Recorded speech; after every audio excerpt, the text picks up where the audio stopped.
Queria convidar agora Tayane Moreira de Oliveira, do Fórum de Periódicos e Comunicação Científica da Pró-Reitoria de Pesquisa e Laboratório de Investigação em Ciência, Inovação, Tecnologia e Educação, CITLAB.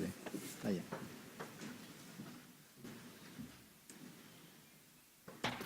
Obrigada, deixa eu me ajustar aqui. Uma boa tarde. Primeiro, eu gostaria de parabenizar a Cielo pelos seus 20 anos em um evento tão importante para a gente debater questões pertinentes para o momento atual em que a gente vive. Gostaria de agradecer também a companhia de pesquisadoras e pesquisador tão maravilhosos que têm trazido essa discussão afinco, mas não só aqui nesse momento de evento, mas também ao longo desses 3 meses em que a gente esteve em contato, discutindo questões relacionadas à comunicação científica rápida no painel.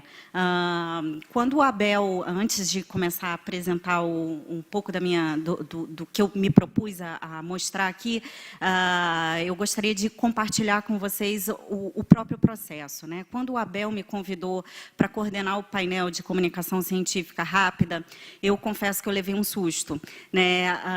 E pensei, será que ele quer que eu defenda o pré-print? Será que ele quer que eu levante a bandeira do pré-print? Isso me preocupou, né? Porque como pesquisadora de uma área de sociais aplicadas com relação com humanas, a gente sempre tem um olhar mais crítico, um olhar mais complexo, que tenta dar uma dimensão de um todo, e não aceita os discursos assim tão facilmente. E o Abel, ele me deixou muito confortável quando ele falou, o painel é seu. Faça o que quiser, traga críticas, inclusive, porque a gente precisa disso. A gente precisa entender esse movimento e não apenas comprar.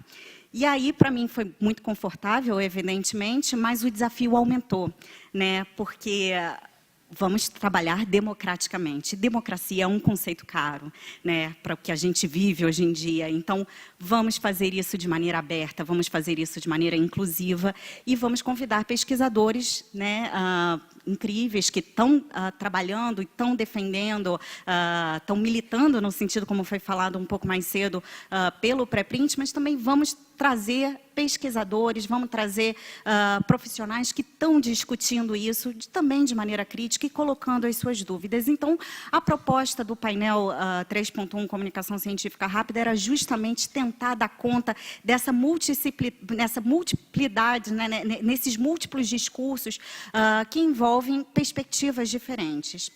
Então, eu vou apresentar aqui, tentar ser o mais breve possível para a gente poder chegar nas discussões que eu acredito que vão ter muitas perguntas. A gente realizou uma série de pesquisas tentando dar conta desse ecossistema como um todo, tentando entender a perspectiva dos editores, tentando entender a percepção dos autores para esse movimento, também das bases de indexação, das agências de fomento, entendendo o ecossistema como com atores interdependentes, e não só atores isolados, mas entender como que eles entendem, né, entender como que eles estão percebendo esse movimento de comunicação científica rápida. O primeiro passo foi em parceria com a Lúcia da Silveira, coordenadora do Portal de Periódicos da UFSC, foi tentar entender, foi tentar coletar as dúvidas dos editores, né? Quais são as dúvidas que esses editores têm quando a gente fala para eles sobre pré-print, sobre publicação contínua, sobre a head of print, sobre todas essas modalidades que estão permeando esse movimento de comunicação científica rápida. E foram 9 perguntas, tanto as perguntas quanto as respostas estão disponíveis no painel, vocês podem acessar lá posteriormente, mas essas 9 perguntas puderam ser agrupadas em 4 grupos discursivos, né? O primeiro é uma preocupação sobre a própria avaliação.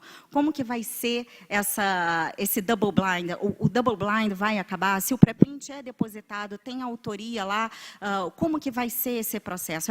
Esse foi um discurso muito recorrente com esses editores. Outra pergunta, se se o editor ele encontra um artigo que ele considera interessante dentro de um servidor de pré-print, convida para o autor submeter no seu periódico, isso significa um aceite direto? E outras questões, como citar, quando citar, qualquer um pode avaliar, qualquer um pode comentar, isso vai quebrar o ineditismo, como as bases de indexação, que ainda tem o ineditismo como critério, como que elas vão se relacionar quanto a isso? Isso vai prejudicar os periódicos? Perguntas também relacionadas aos benefícios e às desvantagens que já foi discutido anteriormente, e preocupações em relação às próprias disputas dentro do campo científico, sobretudo em campos científicos pequenos, menores, né, onde quase todos se conhecem e onde tem certas disputas epistemológicas dentro do próprio campo, assim como também uma preocupação sobre a própria monetização, né? A gente já viu como que o acesso aberto ele foi sendo conduzido em modelos híbridos, e existe também essa preocupação dos editores se isso pode descambar para modelos híbridos do pré-print. A partir disso, e levando em consideração os 10 argumentos pelo pré-print, que foi desenvolvido em parceria com Jéssica Polka, publicado pela Jéssica e outros pesquisadores, a gente circulou um survey para alguns editores da Rede Cielo para entender como que eles estavam percebendo esse movimento do pré-print. Foram 38 editores de diferentes áreas do conhecimento, e cerca de 25% já se posicionou pela adesão do pré-print a partir de agora, e alguns a mais já colocaram isso como política para 2019. Algumas questões que ficaram evidentes nessa pesquisa, e eu não vou detalhar cada um dessas informações, desses dados, até mesmo para dar tempo da gente discutir depois, mas uma das questões que me chamou a atenção é justamente uma preocupação dos editores de que o pré-print coloca em risco a visibilidade e o próprio caráter, né, da performance do periódico. Existe uma preocupação em relação a isso. Assim como também, mas, ao mesmo tempo, eles acreditam que o pré-print ele beneficia, ele oferece, aumenta a eficácia da própria produção científica a partir do compartilhamento. Alguns outros pontos que mereceram ser mais detalhados e dividir por áreas, porque quando a gente entende a ciência, como é construída, a gente precisa entender também as particularidades de cada área, foi a questão do registro de prioridade. Como que a área está entendendo essa possibilidade do pré-print ser um registro de prioridade, e se o pré-print ele pode impedir a publicação futura. Como as perguntas elas eram tanto fechadas, mas também tinha espaço para algumas para que o próprio editor pudesse colocar os seus pontos de vista, a gente também fez uma análise dos seus discursos, e algumas das preocupações era a própria confusão causada pelo pré-print, né, do pesquisador colocar isso como uma publicação válida, como uma publicação no próprio currículo, deixando de lado o reconhecimento do periódico, uma preocupação sobre a baixa qualidade dos pré-prints, mas também os seus benefícios como conduta ética, na qual o próprio pesquisador vai pensar 2, 3 vezes antes de submeter um artigo, preocupado com a repercussão junto à comunidade científica, e também reconhecendo que o pré-print dá mais visibilidade à própria produção. Duas questões também que foram colocadas é o entendimento dos editores de que a comunidade científica das suas próprias áreas não vão aceitar facilmente, vão ter certa resistência à adesão do pré-print.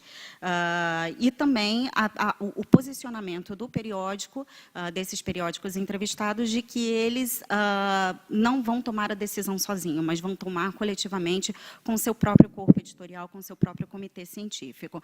Então, a partir disso, a gente começa a abrir o leque desse ecossistema científico para outros atores, como os próprios autores, né, como a própria comunidade científica. Então, foi feito um survey muito similar ao que foi repassado pelos editores da Cielo para alguns pesquisadores do portal de periódicos da UF.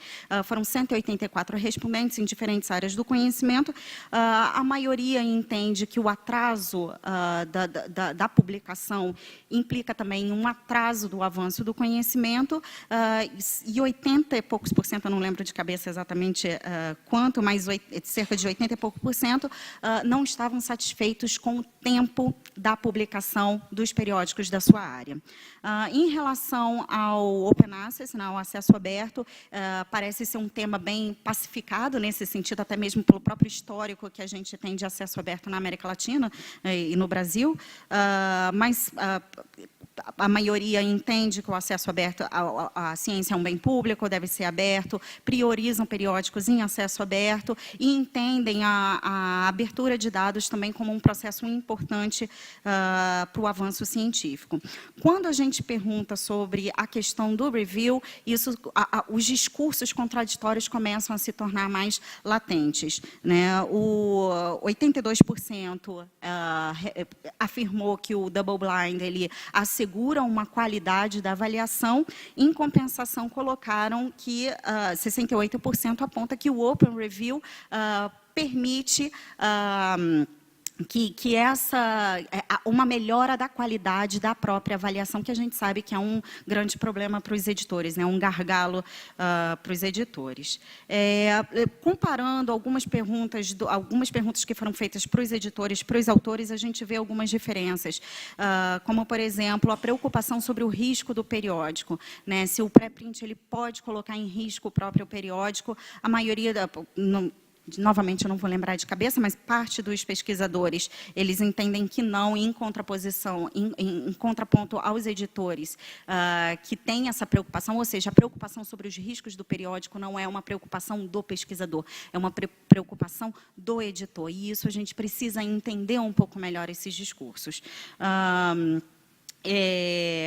Eles entendem também que o pré-print ele ajuda a melhorar o conteúdo da submissão, e também, diferente do próprio periódico, dos próprios editores, a comunidade científica, esses pesquisadores, dizem que o pré-print não implica em baixa qualidade. Alguns discursos que também apareceram nessas perguntas foram uma preocupação em relação ao tempo, o tempo que se leva para publicar, a baixa qualidade, mas não a baixa qualidade do manuscrito, mas a baixa qualidade das avaliações que costuma ser recebido, uma preocupação sobre ineditismo, como eu já falei um pouquinho antes, e a própria questão do plágio. Tentando entender o ciclo de vida científico e a partir de uma contribuição do Ian no painel, que foi postada no blog Cielo, foi desenhado esse modelo com base em outros pesquisadores para entender como que isso se ajusta dentro do fluxo editorial, né? Então, a comunicação do pré-print, né, ela é separada do próprio processo de avaliação do periódico. Mas aí entra a questão, quando ele pode ser citado? Quando ele passa a ser validado? E aí foram feitas entrevistas com coordenadores de área, tentando dar conta, de fato, desse ecossistema científico, e 6 coordenadores de área me deram retorno. Engenharia, farmácia e saúde colocaram que a questão da citação e a questão do registro de prioridade é só a partir do momento da publicação. Educação não recomenda o pré-print por uma preocupação com a possibilidade de comodificação da ciência. Matemática, astronomia e física já tem isso um pouco mais avançado na discussão, reconhece o post do pré-print, né, a publicação do pré-print como citável, mas com algumas condições, reconhecendo o papel do jornal como ainda validador dessa ciência. Em parceria com Gil Denir, também membro do painel, entrevistamos alguns serviços de indexação, não vou me delongar muito, até porque alguns desses indexadores já falaram aqui. Cielo, a gente já tem discutido também anteriormente, mas todos eles já se mostram muito abertos para essa adesão da ciência aberta, enquanto o Clarivate ainda está em processo de entendimento sobre a ciência aberta. Uma das preocupações, eu só tenho mais alguns segundos, mas uma das preocupações no grupo de trabalho na segunda e terça, que a gente trabalhou aqui para falar um pouco sobre essas inovações e o futuro dos periódicos, era como que essas agências de fomento iam se posicionar em relação à adesão do pré-print. Em entrevista com algumas pessoas, alguns representantes do CNPq e da CAPES, assim como já foi falado anteriormente, existe o quarto plano de ação brasileiro, em que um dos tópicos priorizados pelo governo é justamente inovação e o governo aberto na ciência, e eles tem construído uma série de workshops de cocriação com diferentes agentes, com diferentes atores da comunidade científica, justamente para trabalhar sobre esses modelos de ciência aberta. Esses documentos eles estão acessíveis para todos, basta procurar no site do CNPq e da CAPES, e um dos pontos que é colocado, que tem sido trazido, é justamente a questão da aceleração do processo científico, né? O encurtamento do processo de produção de conhecimento. Um pouco mais cedo, a Bel fez uma pergunta para todos nós aqui, perguntando em quanto tempo os periódicos da Cielo, quanto tempo a gente acha que os periódicos da Cielo estariam prontos para aderir a essas iniciativas da ciência aberta. A maioria respondeu 6 anos, ele deu o compromisso de que daqui a 3 anos ele vai estar aqui para falar novamente, mostrar que talvez os periódicos da Cielo já estejam mais avançados.